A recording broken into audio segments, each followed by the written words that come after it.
আসসালামু আলাইকুম। একটি ছোট্ট সমস্যা আজকে ফেস করেছি, সেটা একটু শেয়ার করতে এলাম। একজন পেশেন্ট ভিডিও দেখে কিছু এক্সারসাইজ করেছেন বাসায়।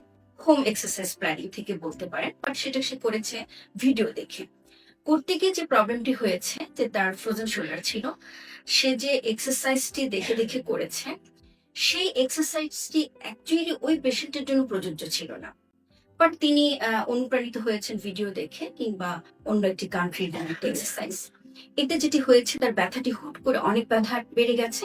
আগে ব্যথাটি ছিল শুধুমাত্র কাঁধে, শোল্ডার জয়েন্টে, সেখান থেকে ছড়িয়ে তার আঙ্গুল পর্যন্ত চলে এসছে।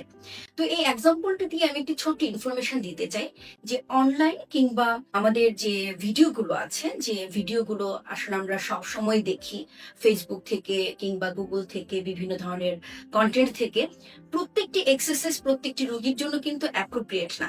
দ্যাট মিনস একটি পেশেন্ট যেমন ইন্ডিভিজুয়াল, তার প্রবলেমটি ইন্ডিভিজুয়াল, তার ডিজিজ কন্ডিশনস এর সাথে রিলেটেড করে তাকে এক্সারসাইজ প্ল্যান দেওয়া হয় কিংবা তাকে ট্রিটমেন্ট দেওয়া হয়। যে কোনো ধরনের চিকিৎসার ক্ষেত্রেই হতে পারে। সো আপনি একটি ভিডিও দেখে কিংবা অন্যের কাছে শুনে আপনি একই চিকিৎসা করবেন, এটি আমাদের একটি প্রচন্ড ভুল। এটি আমরা কখনোই করব না। কারণ আপনি একজন ইন্ডিভিজুয়াল পার্সন, আপনার যে ডিজিজটি হয়েছে সেটির যে ক্রাইটেরিয়া অন্য একজনের ডিজিজের ক্রাইটেরিয়ার সাথে নাও মিলতে পারে। আপনার জন্য যে মেডিসিনটি অ্যাপ্রোপ্রিয়েট, আরেকজনের জন্য সেই মেডিসিনটি অ্যাপ্রোপ্রিয়েট নাও হতে পারে। আপনার জন্য ফিজিওথেরাপিউটিক যে ট্রিটমেন্টটি অ্যাপ্রোপ্রিয়েট, সেটি অন্য একটি পেশেন্টের ক্ষেত্রে অ্যাপ্রোপ্রিয়েট নাও হতে পারে।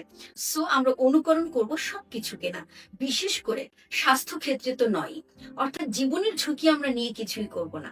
আমাদের মনে রাখতে হবে, আপনার যদি কোনো অসুখ হয়ে থাকে সেক্ষেত্রে আপনি আপনার সেই অসুখের সাথে, ডিজিজের সাথে রিলেটেড যিনি স্পেশালিস্ট আছেন, কনসালটেন্ট আছেন, ডক্টর আছেন, তাদের শরণাপন্ন হবেন, তাদের পরামর্শ নেবেন, তাদের প্রেসক্রিপশন অনুযায়ী হবে আপনার ট্রিটমেন্ট।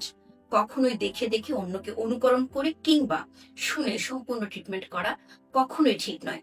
এতে স্বাস্থ্য ঝুঁকি থাকে এবং আপনি বিপদে পড়বেন। একটি অসুখকে ভালো করার চাইতে তখন দেখা যাবে সেটি আরো বেশি ক্ষতিগ্রস্ত হচ্ছে। সো ভীষণভাবে কেয়ারফুল থাকতে হবে এই ব্যাপারটি থেকে। ধন্যবাদ জানাচ্ছি আজকের জন্য। আশা করব এই ইনফরমেশনটি আপনি এবং আপনার পরিবারের জন্য উপকৃত হবে।